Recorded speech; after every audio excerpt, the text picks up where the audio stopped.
right, welcome back to another 52 licks for 2020. This time I took a request for a crossover phrase. So this is a phrase that cycles every 5 beats. There's a couple different ways you can use that. You can break it and get in so that it stays in 4/4. Obviously you can do it freeform. You can obviously use it in 5/4 and some other settings as well. I'm going to show you the whole lick, and I'm also going to show you kind of the 2-bar version of it in 4/4. So let's break that lick down. So it's a crossover lick. We're just going to cross over between the floor tom and the snare drum. So the lick slowly is, it's going to cycle every 5 beats. 1, 2, 3, 4.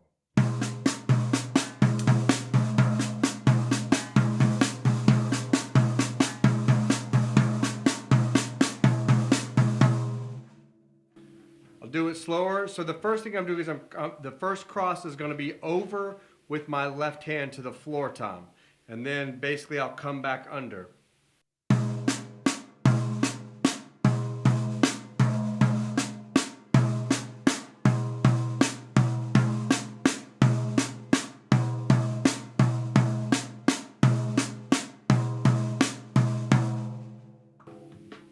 Even slower.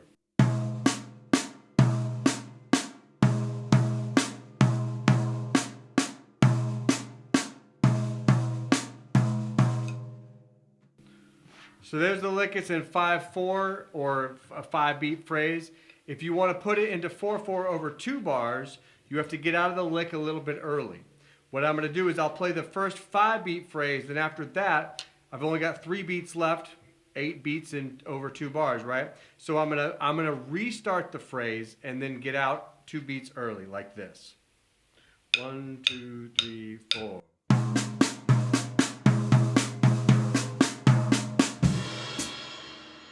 One, 2, 3, 4.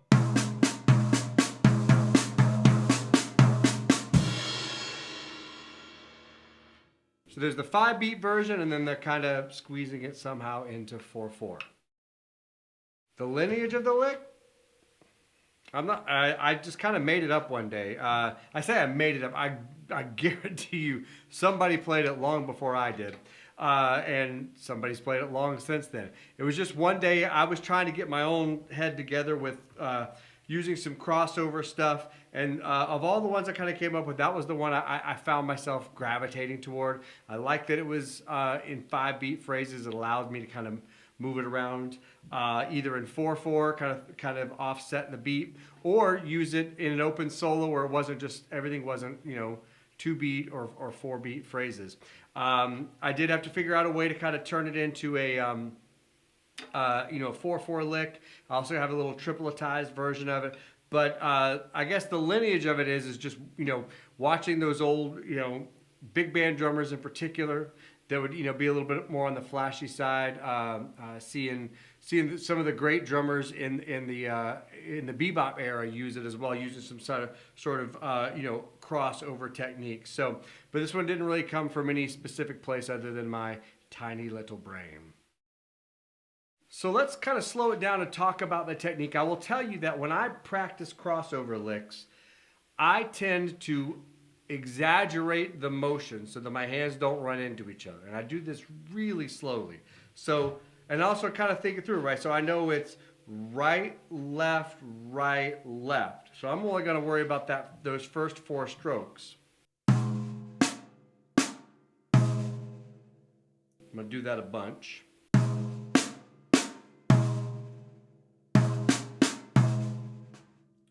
See, I'm really being deliberate with that left hand. I'm really arcing over. As it gets faster,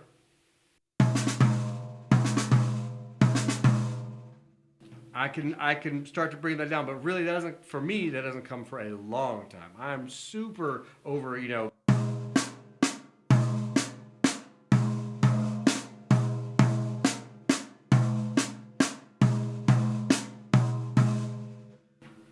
And I mentioned my tiny little brain. Like for me, I have to do that so it's really clear to my brain. Like, oh wait, you go over, and then the right hand comes. Okay, now I think I got it.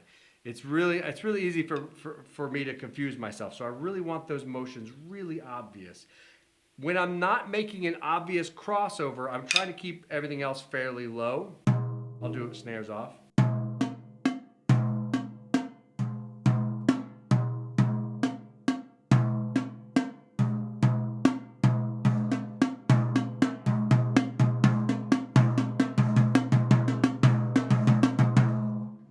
Even as I'm starting to get into that mid-tempo, I'm still trying to exaggerate those motions again so that I'm really taking a crystal clear image in my head as to when I'm crossing over and what I'm crossing over. I'm also trying to really pay attention.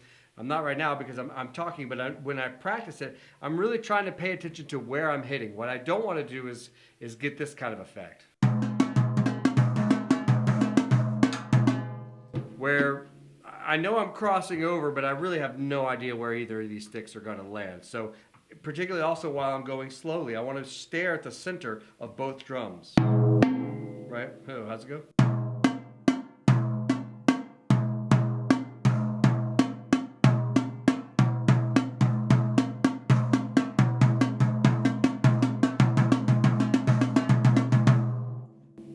Last thing I'll say about this lick is that I've experimented with crossing literally because I'm playing traditional grip. Sometimes with some crossover stickings, I actually prefer to fold my hand over like that. So as opposed to lifting the whole thing over, just literally rotating my hand over and playing like that.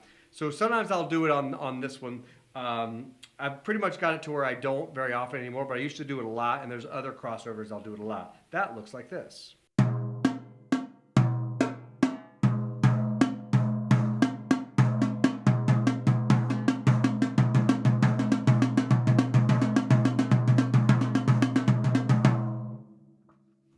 Actually, I think I'm back to where I like crossing over.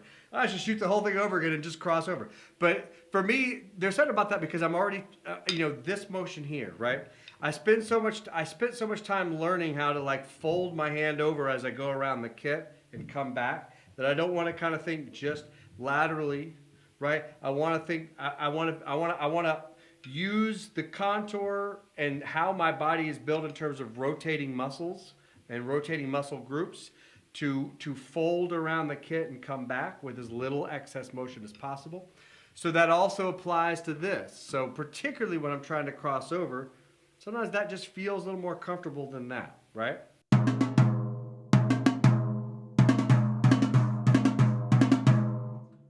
So you might want to experiment with whether or not you want to do it that way. Obviously, if you play match grip, you have an easier time doing crossover stuff. To me, it's easier doing this stuff matched grip. Also, sometimes I'll spend a little time just getting this feel, whether I'm playing matched or traditional, of like, what is the dance my hands are doing? So forget where the sticks are going.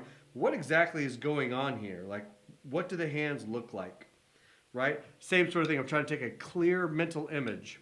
That's clear mental image of where the tips go, what's happening, who's going over where, and also like what is that little dance that they're doing. So I don't know. Anyway, cool crossover lick. I think it actually works well, nice at a medium tempo. It's fun to burn it, but don't underestimate its value. At that tempo there, it's just kind of easy to phrase. Check out the 4/4 version. In the PDF, I'll put the 4/4 version. I'll put the 5/4 version. I'll put some other alternate uses. You can start on different parts of the beat. It resolves differently. I'll also put that triplet version that I tend to rely on a lot as well. Okay, hope you guys enjoyed this one. We're going to hit a whole bunch of Elvin starting next week. See you on the next one. Good luck.